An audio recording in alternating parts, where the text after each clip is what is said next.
महाराष्ट्रातल्या निवडणुका डिसेंबरला होणार असतील तर ही सत्ताधाऱ्यांची सोय आहे.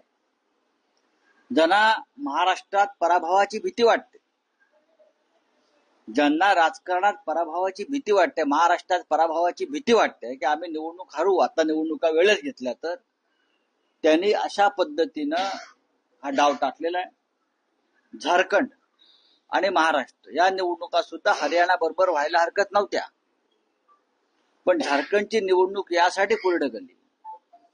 त्यांना झारखंडमध्ये हेमंत सोरेन यांचा झारखंड मुक्ती मोर्चा फोडायचा आहे. आणि आज आपण पाहिलं असेल चंपा सोरेन यांना दिल्लीत जी बैठक झाली आणि त्यांना निवडणुकीच्या आधी हेमंत सोरेन यांना सत्तेवर हटवायचं आहे. त्यासाठी झारखंडची निवडणूक ते घेत नाहीत आणि महाराष्ट्रामध्ये अशाच राजकीय कारणासाठी या राज्याच्या निवडणुका घेत नाहीत.